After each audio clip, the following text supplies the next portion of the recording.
cientista político Arthur Braga comenta e debate sobre os acontecimentos políticos dos Estados Unidos, Brasil e do mundo. Todas as sextas-feiras aqui, no Brazilian Times. Boa tarde a toda a comunidade brasileira. Eu sou o Arthur Braga e esse é mais um Politicast. Sejam todos vocês muito bem-vindos aqui, né? Esse podcast com o YouTube, com o Facebook que a gente faz, a galera se ligando aqui no Facebook. Esse podcast especial tem um convidado que eu gosto muito, já entrevistei ele antes, quando a gente conversa, ele me ajuda bastante, dá muita dica, muita ideia, mas antes de apresentar ele rapidamente, gente, vamos falar aqui do jornal Brazilian Times, tá? Tá nas bancas, tá aqui para todo mundo, né? Diversos locais diferentes aqui, espalhados pelos Estados Unidos todo, né? Então, todo comércio brasileiro que você for, vai ter ali um Brazilian Times para você poder acompanhar um jornalzinho show de bola que eu adoro, não consigo tomar um café sem sombra de dúvida, tá, pessoal? Dando uma continuidade aqui, gente, o meu convidado hoje, né, e você que está chegando agora vai ter a oportunidade de conversar com ele, né, de conhecer um pouquinho mais, se você já conhece, ter a opinião dele. Ele é empresário, economista, jornalista, formado em Relações Internacionais pela London School of Economics, também tem a sua ênfase em US Government Negociação pela Universidade de Harvard e também Economia pelo MIT, né? Paulo Figueiredo. Bom, Paulo, boa tarde. Boa tarde, Arthur. Obrigado pelo convite. Um prazer estar aqui com você e parabéns pela iniciativa do Brazilian Times. Obrigado. Paulo, seguinte, a gente está vivendo esse momento novo aqui de América, né? Mas só para... você foi muito conhecido, né? Antes de chegar na América, vamos falar aqui sobre a parte da Jovem Pan, a qual você fez parte da bancada, você fez parte ali de um programa de debate, né? E teve a oportunidade de falar com muita gente, né? De conhecer muita gente, enfim, e acabou que você se desligou da bancada, né? Você acabou saindo da Rádio Jovem Pan lá do Brasil. Foi assim essa história? Eu tenho uma boa relação ainda com a rádio. Eu acho que a Jovem Pan faz um trabalho absolutamente espetacular de colocar dois lados, dois tipos de comentaristas políticos, um mais à esquerda e um mais à direita, e dar dois pontos de vista diferentes para o espectador. Eu acho que ela continua fazendo um trabalho fantástico, tem o melhor time de comentaristas do Brasil, uma rádio que eu gostei muito de fazer parte, mas o jornalismo da rádio, depois da entrada do Humberto Candil como diretor de jornalismo da rádio, o jornalismo perdeu objetividade e passou a ser um jornalismo com um viés muito grande, de ataque especificamente ao presidente Bolsonaro e defesa de uma linha de pensamento que eu acho que não é o correto. Acho que o jornalismo precisa ser objetivo, factual, isento, equilibrado, e a opinião deve ficar restrita aos comentaristas políticos. Não gostaria que a rádio tivesse um jornalismo enviesado para a direita e nem para a esquerda. O bom jornalismo é o jornalismo que tenta, na medida do possível, ser o mais objetivo. E não acho que é isso que estava acontecendo na rádio. Sim, não, é uma realidade, né? Você tem o editorial, né? Você tem o editor, você tem a pessoa que passa também, monta a pauta, e tudo isso daí acaba tendo influência também, né? Agora, um outro ponto interessante é a Jovem Pan, ela fez esse trabalho, mas você também já foi uma pessoa que... O nome Figueiredo, gente, né? Paulo Figueiredo Filho, é por conta do avô do Paulo, né? O avô do Paulo foi o nosso presidente Figueiredo, o qual tem um imenso respeito, e até depois de conversar com você, Paulo, e conhecer melhor a história, até uma admiração pelo presidente Figueiredo. Muita coisa foi falada da época, do período, de gente que não conheceu, não estava por dentro, né? Então o Paulo teve essa proximidade. Só pra gente, eu sei que nós já conversamos sobre isso, Paulo, mas aqui para os ouvintes aqui, também quem está acompanhando o Brazilian Times aqui no Facebook, e também no podcast, enfim, nas outras plataformas, como é que era a sua relação com o seu avô, Paulo? Você tinha uma proximidade? Ele te fez gostar de política? Como é que foi? Muito boa. Meu avô era um avô muito carinhoso, muito, muito presente com os netos, uma pessoa de prazeres simples, um homem simples de prazeres simples, e um dos prazeres dele era ficar com os netos. E então a gente teve muito contato. Eu frequentava a casa do meu avô o tempo inteiro, e as discussões políticas sempre fizeram parte do nosso dia a dia. A casa continuou, de vez em quando a gente via muitas autoridades, muitos políticos que continuavam buscando aconselhamento, tinham algum tipo de reverência a ele, e eu vivi no pé da mesa da cozinha ouvindo discussões políticas sempre de altíssimo nível e muito, muito, muito produtivas, muito enriquecedoras. E obviamente eu tive uma oportunidade de ver a história e os acontecimentos políticos de uma perspectiva que foi muito privilegiada. Então, outro ângulo, né? E mais do que tudo, a maior influência que meu avô teve sobre mim foi a forma, o tamanho da integridade que ele tinha. E isso mostrou para mim que a política não é todo mundo um bando de safado, etc, etc. Tem muito, mas é possível e existe sim um padrão de referência de integridade absoluta e integridade irretratável. Perfeito. Paulo, você também é jornalista, né? E como nós falamos aqui no começo, e a gente tem uma linha muito tênue hoje em dia sobre a pauta com relação ao fato. Eu já defendi aqui nesse programa antes que é difícil você colocar um fato, colocar uma pauta sem que você intrinsecamente coloque a sua experiência de vida, a sua vivência, enfim. O ideal seria você ser 100% omisso de opinião, né, na hora que você escreve alguma coisa, mas tem coisas que são intrínsecas. Você tem o seu crescimento, as pessoas que você andou, quem você conheceu na hora que você vai escrever e vai falar sobre um fato para alguém. Agora, ao mesmo tempo, você tem aquela liberdade de expressão também. Então, ou seja, o Donald Trump anunciou um processo contra o jornal New York Times. Não sei se chegou a acompanhar isso, recente, né? Então anunciou esse processo justamente por ter liberado ali documentos de características sigilosas, né? Para influenciar na eleição de 2020.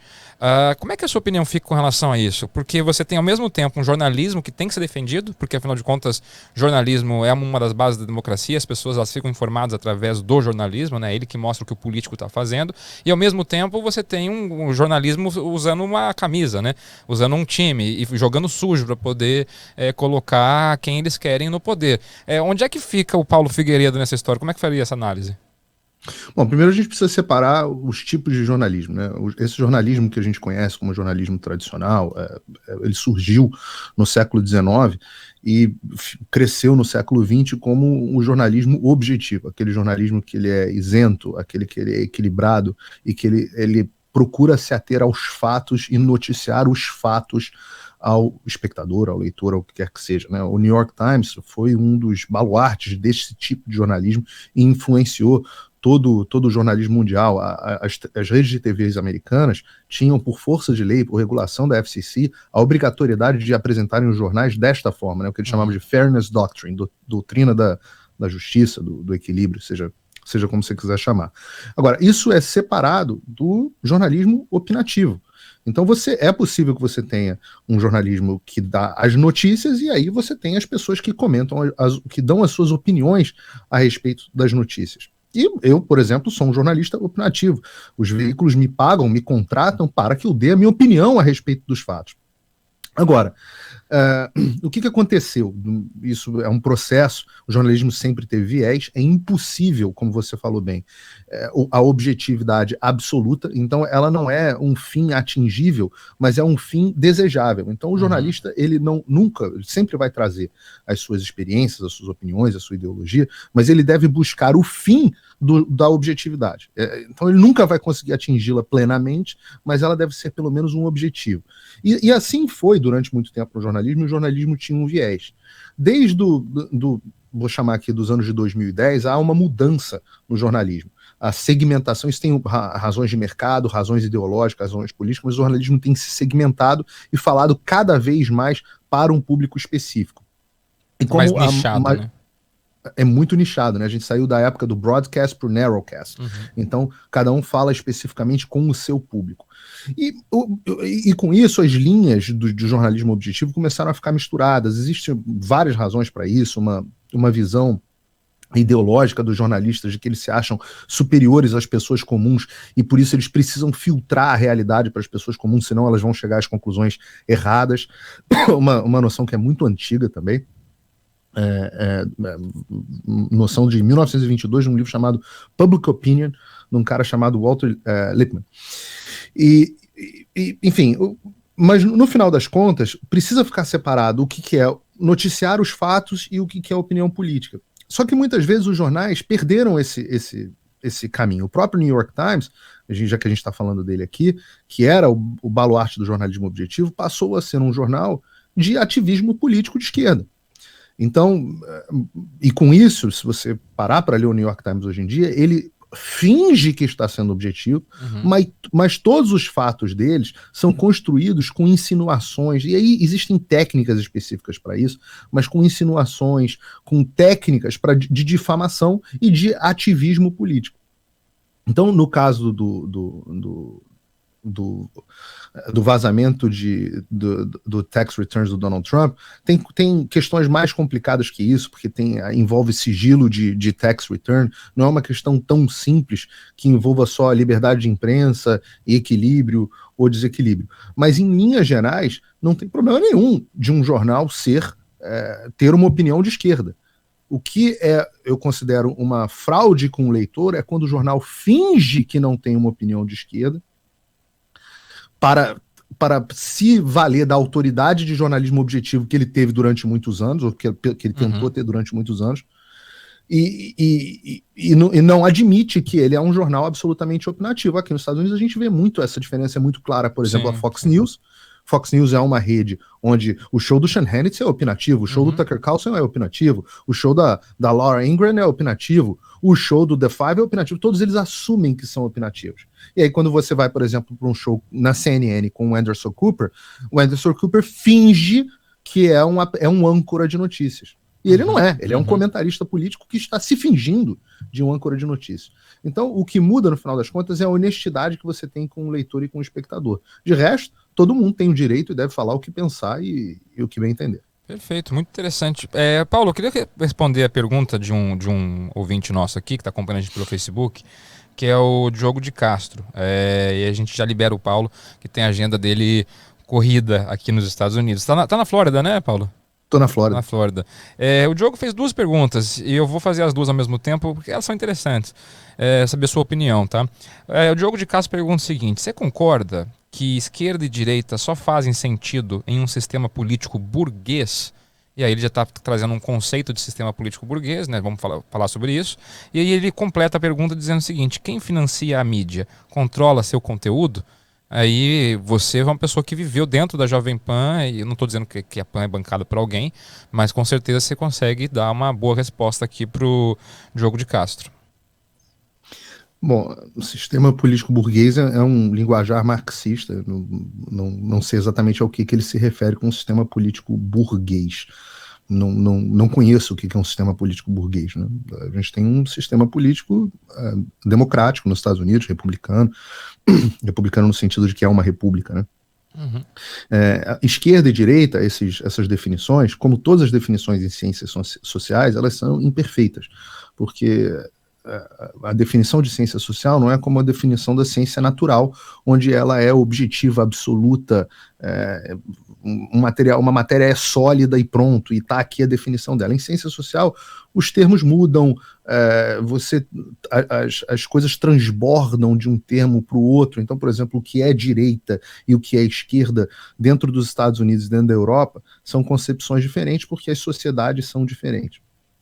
Então, toda vez que a gente usar um nome direita, a gente está usando um nome imperfeito para agrupar um grupo de ideias, um número de ideias que se posicionam de determinada forma. E ninguém consegue fazer essa divisão muito clara em ciência política. Então, isso responde à primeira parte da pergunta. Sobre quem banca a mídia, controla o seu conteúdo, não necessariamente, mas em geral, em certa medida. O modelo que a gente tem de jornalismo pago por publicidade, que é um modelo que começou lá também, de novo, no século XVIII, XIX, com os penny papers, né, com os primeiros jornais de massa, especificamente, ele é um modelo que está morrendo. Sim. E porque a publicidade está mudando. E você está voltando, num certo sentido, para o modelo original do jornalismo, que era o de assinaturas. Então, cada vez mais as pessoas estão seguindo para as suas assinaturas. E aí o problema quando você tem assinatura é que você também só fala, você sai do broadcasting, onde você está falando para todo mundo, e você entra no narrowcast, que você só está falando para o seu público específico. O círculo se fecha, né? Exato, você volta um pouco para o que eram os jornais originais. Eu acho que, enfim, no final das contas, a internet e a possibilidade das pessoas financiarem diretamente os seus jornalistas e os jornais que elas gostam é muito boa. Vai crescer quem tiver o público e vai morrer quem não tiver público. O que atrapalha essa equação? E atrapalha muito, e principalmente aqui nos Estados Unidos, por um lado, e no Brasil, no outro. Aqui, a ideologia dos grandes anunciantes que, para sinalizar virtude, se associam sempre a veículos de esquerda, porque fica bonito ali para os seus pares. E no Brasil, o que atrapalha muito é a publicidade governamental. Não que não exista aqui nos Estados Unidos, mas é muito, muito menor. Então, a publicidade governamental, que não deveria existir de nenhuma forma, ela desequilibra as contas, porque ela faz com que veículos que não necessariamente tenham relevância para o público, mas têm reputação, ainda tem histórico, etc, etc. Os donos dos veículos que têm muito poder negociam com os governantes verbas de publicidade governamental. Então, se você perguntar, a própria Jovem Pan recebe publicidade governamental de mais de um lado, eu não sei exatamente de onde. Mas se você me perguntar se deveria existir, eu falo que não deveria existir. Deveria viver de assinaturas, deveria viver dos anunciantes privados, e por aí vai. E é curioso a sua fala, porque lembra um pouquinho da minha história na política.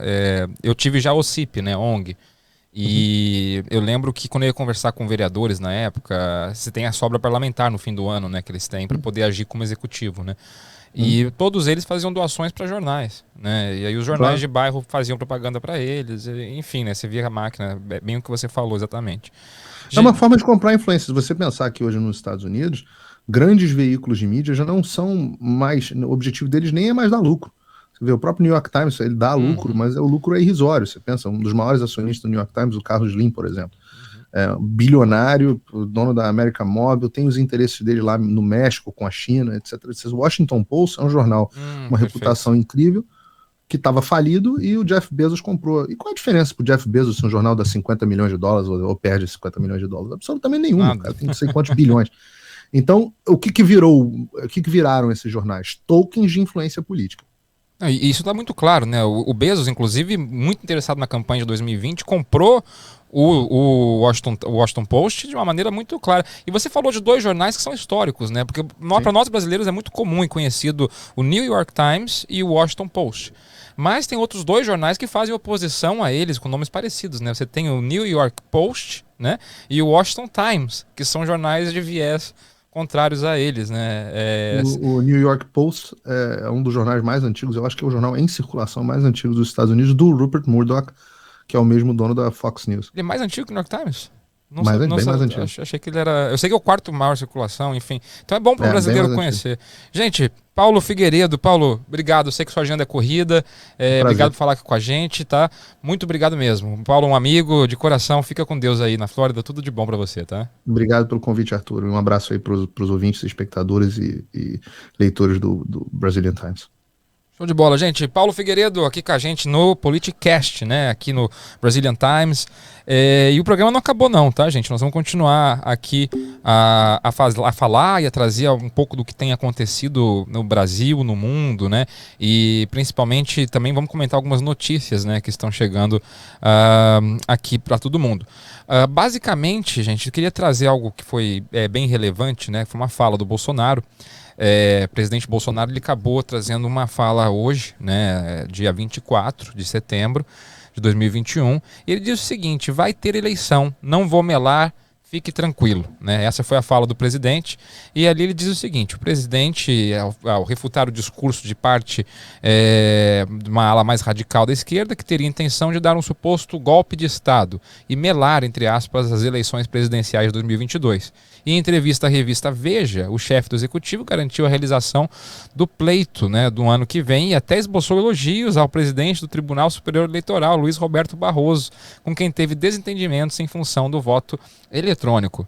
Eu vou abrir aspas aqui para o presidente, tá? Olha só, vai ter eleição, não vou melar, fique tranquilo, vai ter eleição. O que o Barroso está fazendo? Ele tem a portaria deles lá, do TSE, onde tem vários setores da sociedade, onde tem as Forças Armadas que estão participando do processo a partir de agora. Ele disse que as Forças Armadas têm condições de dar um bom assessoramento. Com as Forças Armadas participando, você não tem o porquê duvidar do voto eletrônico. Foi o que afirmou Bolsonaro. E as Forças Armadas vão empenhar seu nome e não tenham dúvida que vai funcionar. Eu até elogio o Barroso no tocante a essa ideia, desde que as instituições participem de todas as fases do processo, né?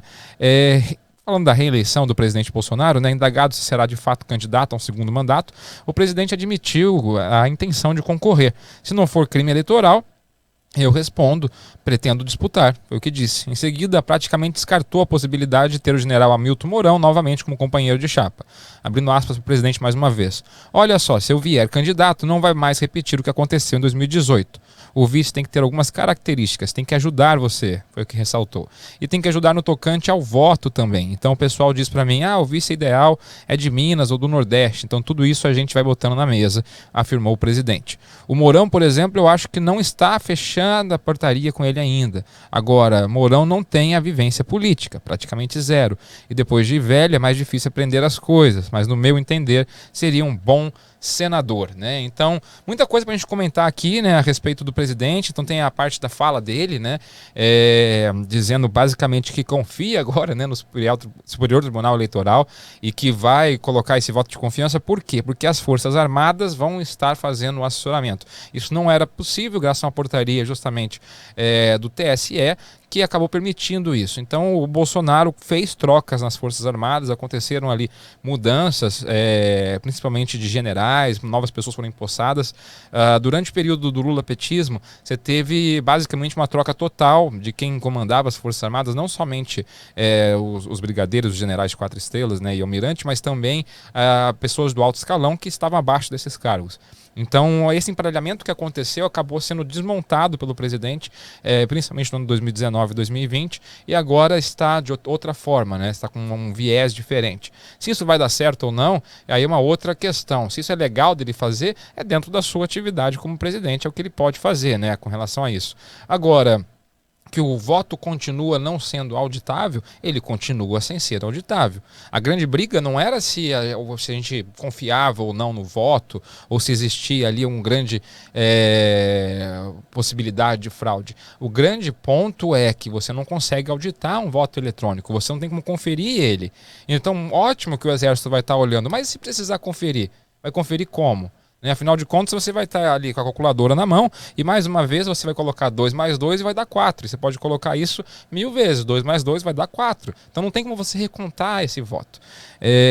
Fico feliz que o presidente esteja se encaminhando ali de uma maneira junto, né, com o sistema eleitoral, mas fica a crítica para que a gente quer o voto auditável. Infelizmente, nós temos ali um sistema onde que tem que ser seguido e agora também, felizmente, porque nós temos uma democracia, o presidente não pode chegar e dar uma canetada e decidir sozinho o que ele vai fazer a respeito de qualquer tema. E agora, quando falou de reeleição, também é algo muito interessante, porque afinal de contas nós tivemos Hamilton Mourão sendo um nome muito discutido na eleição de 2018, né, quando o Bolsonaro foi candidato pela primeira vez à presidência. Era um nome que não puxava voto, isso é importante. A gente tem 2 pessoas que eu conheço, né, que foram pessoas que foram convidadas a ser vice-presidente do Brasil. Um deles é o deputado federal Luiz Felipe Orleans Bragança, né, que Bragança vem justamente ali dos nomes do Império Brasileiro, né? Então ele é descendente direto, eles chamam de uma maneira jocosa de o príncipe, né? É um cientista político genial, na minha opinião, o maior cientista político no Brasil atualmente, e ele negou, não quis, né? E a outra também é uma deputada estadual de São Paulo, né, que foi quem escreveu ali, inclusive, o pedido de impeachment junto com outros 2 juristas, né, Janaína Pascoal. Ela também foi convidada para ser vice-presidente do Brasil em 2018, mas também negou o cargo. Então acabaram colocando para o Hamilton Mourão. O Mourão, eu tive a oportunidade de entrevistá-lo também, e nessa oportunidade eu tive até foi curioso, porque foi em Harvard, né? Foi aqui nos Estados Unidos, e nós tivemos ali naquele ponto em Harvard um público, vamos dizer assim, uma plateia mais progressista, né?